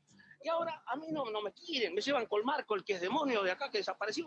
Ahí se lo llevan congelado en la nave. Y a mí me llevan así nomás. Y parece que, no sé, me quieren matar, pero ahora descubrieron que soy el auténtico. Mire, aquí me cargan esto que dice que soy el de Papa, porque el Papa murió con una carta diciendo, mi heredero es un argentino y es el hijo único de Dios. Pero no creo que me lleven para que haga de Papa. Nada. Esto me dice, vas a tener de todo allá, dice la mujer que querés, listo, por teléfono, y que yo, pero hace mucho que se acabó. Sí, hace como 10 años. ¿Y a tu tierra hace mucho que no vas? Y yo quisiera irme para allá, sí. Me iba un día, me corrieron a tiro en el tren, y agarré una torre, y me subí. Ahora sí que había fiesta ahí, me estaban filmando y yo no me di cuenta, y me tiré de 380 metros, mire, usted me salvé. Me perseguían. Ni un rasguño, nada. Ni un rasguño. Dice que estoy en una película, dice El mundo de lo insólito, ¿no? ¿No la vio nunca ese que se tira? No. Ese era, usted lo vio Insólito, ¿no? Sí, Insólito TV. Y bueno, ahí aparezco yo que me tiro, mire, batí un récord, 380 metros. Y si me perseguía María y otros más, me querían matar y yo me asusté. ¿María la Virgen María? Sí. Y entonces trepé nomás, y me seguí nomás. Y después llego a la punta y digo, ¿dónde estoy? Y empecé ahí, me tiré como clavadista. Toqué fondo y salí a flote y vino la prefectura y me salvó, me llevó. Déjame decir, yo pensé que tiene órganos también. Sí, el cerebro me lo sacaron, sí. Porque estoy salvando el mundo. Porque en el séptimo cielo hay una cápsula, ¿no? Que si llego a tener el cerebro, me capta el inversor. Si ustedes van al archivo de la revista Plus, en la revista número 7, ahí está que los de la cabeza del perro, el Naves, que le mandaron un informe en la mente a uno que es un jugador de fútbol muy famoso, que ahora ya creo que no juega más, colombiano. No, Valderrama, algo así. Ese tiene el informe metido en la cabeza de lo que va a pasar. Que para el 2005 iban a tener aviso, vio que hay terremotos. Resulta que cada 5.000 años las ondas cesan. Y yo hago de solcinador, vio que los átomos del sol se apagan. Bueno, me atan un cordón fluídico, que no lo tengo ya el cordón. Me sacan el chip, que no funciona con un chip, para que no se queme. Y entonces veo por el otro y salgo con un carrito a apagar todo, porque el alarma que llevo yo, el sol no le hace nada. Y limpio el sol y vuelve la vida. Nos vamos. Bueno, estoy contento entonces que no pasa nada, nadie. Está tranquilo el barrio. Una cosita, me gustaría que siempre den una vueltita, ¿vio? Porque yo me siento solo acá y a veces nadie me protege. A mí, si me llegan a pegar un sopapo, me matan porque tengo blandita la mosquita si no tengo el cerebro. Quédate tranquilo. Bueno, En cualquier momento nos vemos. Bueno, listo. Bueno, vieron varias cuestiones que llaman la atención en este caso. Pudieron ver varios de estos delirios y otros delirios. Delirios de grandiosidad, delirios persecutorios, delirios vinculados con la cuestión de los dobles, el delirio de Cotard. Bueno, fíjense que esta es una persona que habría que ver bien sus signos y síntomas, pero tenía una pluralidad de delirios bastante interesante. Y existe la probabilidad, si esto no es debido a algún tipo de trauma cráneoencefálico o una tumoración que es poco probable que tenga, lo más probable una persona así con tanta pluralidad de delirios que tenga esquizofrenia. Bueno, es difícil porque son casos que son así, que uno tiene acceso a partir del material fílmico, pero es interesante escucharlos porque fíjense que son personas que probablemente en este caso no estén medicadas, estén en una situación de cierta naturaleza que se puede contemplar sus síntomas de mejor manera. Bien. La prevalencia, olvídense ahora de este caso, pero sí recuerden los delirios. El trastorno delirante es muy baja. Y la edad de comienzo, escuchen bien, fíjense, es elevada. 48 años con un desvío estándar de 12 años. Y generalmente la primera consulta es a los 54 años más o menos. O sea, fíjense qué interesante esto, porque no es que una persona que tuvo una muy buena salud mental, no, ahora a los 60 esto es una demencia, no necesariamente. Y hay que tener cuidado también porque hablando de la demencia, generalmente este problema se cursa también con deterioro cognitivo. Fíjense que hay personas que con medicación, con tratamiento se recuperan o mantienen síntomas leves y hay cierta afectación un poco más grave. De los delirios, el que mejor reacciona es el celotípico. Fíjense que la presencia de cuidadores también es importante. Y fíjense también esto, que es interesante, que la mitad de las personas con trastorno delirante presentan deterioro cognitivo. Así que no vayan a pensar, ah, no, esta señora seguro que tiene una demencia y por eso está con estas ideas persecutorias. Porque vieron que no coordinaba bien, que había cosas, bueno, tranquilamente puede ser dentro de la mitad de la población con trastorno delirante de tipo, en este caso persecutorio, que presentan deterioros cognitivos. Entonces eso es interesante. Y fíjense esta investigación de este año, 2021. González Rodríguez es un especialista en trastorno delirante y tiene varias líneas y varias sugerencias de tratamiento y también advierte, por ejemplo, que este es un estudio en mujeres con trastorno delirante. DD es Delusional Disorder. ¿Cuáles son las posibles implicancias en la salud física. Fíjense que el tema de la obesidad, de la sensibilidad a la insulina, todo lo que sea un aumento de lípidos en sangre, un aumento del riesgo cardiovascular, un aumento de la probabilidad de problemas cognitivos, de movimientos, o sea, de problemas de movimientos, síntomas extrapiramidales y disquinesia tardía, problemas autoinmunes y hasta incluso neoplasias ginecológicas también. Es interesante ver esto. Y fíjense que esto también tiene afectaciones obviamente cerebrales, solamente que bastantes más discretas que en la esquizofrenia, bastante más leves que en la esquizofrenia, se imaginarán. Fíjense que esto es volumen de materia gris o de sustancia gris. Hay una reducción en las dos amígdalas, en el giro frontal inferior derecho, en todo lo que es la parte orbitofrontal bilateral y en la parte frontal cortical. Ahora, y en la parte temporal también, pero fíjense la diferencia de la afectación para que ustedes vean. Fíjense que es mucho más discreta. ¿Ven dónde está localizada en amarillo?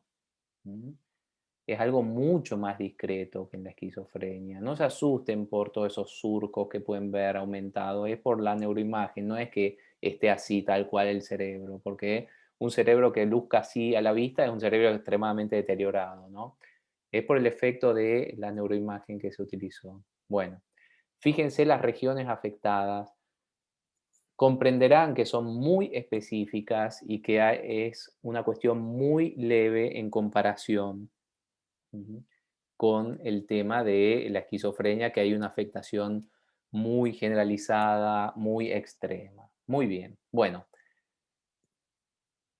para terminar, fíjense, esta persona que parece que tiene trastorno depresivo mayor, parece que tiene trastorno depresivo mayor, se le diagnosticó a partir de ahí y sin embargo empieza a tener ciertos delirios de culpa.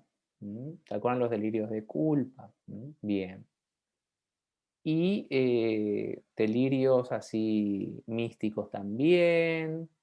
Y para colmo alguna cuestión rara del lenguaje y cierta logia. Y entonces empezamos a ver que empieza a tener alteraciones motrices y tiene amaneramientos extraños y se pregunta más y empezamos a ver que está con esquizofasia, que está con alucinaciones visuales y auditivas, que está justamente con cuestiones vinculadas con comentarios, o sea, delirios de comentarios de sus conductas, o sea, está con síntomas de esquizofrenia y además está con síntomas anímicos. El trastorno esquizoafectivo es una mezcla de trastorno bipolar y esquizofrenia.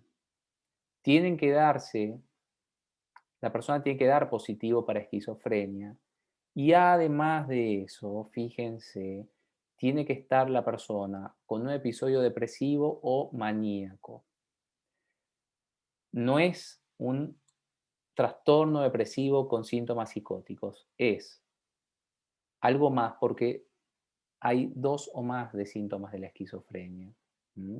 Y fíjense que delirios, alucinaciones o afectaciones de la esquizofrenia tienen que estar presentes por lo menos 2 semanas en la ausencia de un episodio del estado de ánimo para arriba o para abajo, pero el episodio del estado de ánimo completo tiene que estar más del 50% presente en la duración de los síntomas de la esquizofrenia. O sea, fíjense que es muy difícil certificar esto. Generalmente este diagnóstico se hace cuando hay una evidencia de que la persona tiene 2 o más de los síntomas de la esquizofrenia y también tiene episodios anímicos hacia arriba y hacia abajo. El tipo bipolar y el tipo depresivo. Es muy escaso. Yo he visto pocos casos con esta sintomatología que generalmente se diagnostican inicialmente como trastorno bipolar tipo 1. ¿Mm? Tiene cierta comorbilidad con otros trastornos. ¿Mm? Bueno, recuerden cuál es la diferencia entre un trastorno bipolar tipo 1 y un trastorno esquizoafectivo, que se deben cumplir con los criterios de la esquizofrenia, no solamente. Y por último, para finalizar, fíjense una persona joven que tiene historia de consumo de sustancias, aparentemente estaba con delirios, con alucinaciones, dio positivo para todas estas sustancias en el examen toxicológico. Los trastornos psicóticos pueden ser inducidos por sustancias. Se hace este diagnóstico cuando hay una evidencia fuerte de que los síntomas fueron inducidos por sustancias y generalmente eh, no hay una antecedencia previa de estos síntomas. Difícil es determinar esto también, porque la esquizofrenia es muy comórbida con el consumo de sustancias. Entonces hay que ver, porque fíjense que si esto es muy persistente, luego de un mes de la intoxicación y de la abstinencia ya se sospecha que estamos ante la presencia de una esquizofrenia o un trastorno delirante, podría ser. Bueno, o que los síntomas son excesivos, la persona fumó marihuana y empezó a tener alucinaciones, delirios, por ejemplo, o cocaína o éxtasis, o el mismo LSD, que no se mantiene el fenómeno alucinatorio después de un día, 2 días o 3 días. Bueno, perfecto. Hasta aquí llegamos por hoy. Fíjense que es muy importante que repasen todos estos casos. Es muy importante ver todos estos casos, determinar bien cuál es la sintomatología. Dentro del espectro de la esquizofrenia van a encontrarse con una gran cantidad de manifestaciones extrañas y por lo tanto es importante irlas conociendo, ir conociendo las diferencias entre los trastornos es muy importante. Bueno, dudas, comentarios al respecto de lo que estuvimos viendo, de los casos que vimos también.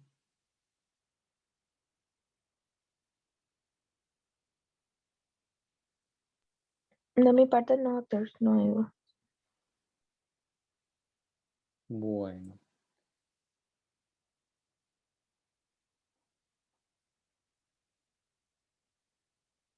Con respecto a experiencias, me dijeron que no tienen tanta experiencia en ver estos casos. Bueno, es importante eso y la idea es que aprovechen la experiencia fílmica o vean esto porque después, sí o sí, en algún momento van a ver casos así. Y es interesante ver cómo se presentan, qué cosas dicen, ver que pueden haber muchas cosas raras, como contradicciones o como cosas absurdas, cosas que son fácilmente refutables. Bien, genial. Bueno, nos vamos a ver entonces la clase que viene, que ya estamos terminando la parte diagnóstica y descriptiva de todo lo que son los trastornos del espectro de la esquizofrenia. ¿De acuerdo? Bueno, que pasen muy bien, cuídense mucho. Vamos a ir viendo también algunas estrategias para que puedan participar o verse obligados a estar más también en clase. Así no sucede tanto esto de estar pero no estar. Bueno, nos vemos entonces la clase que viene.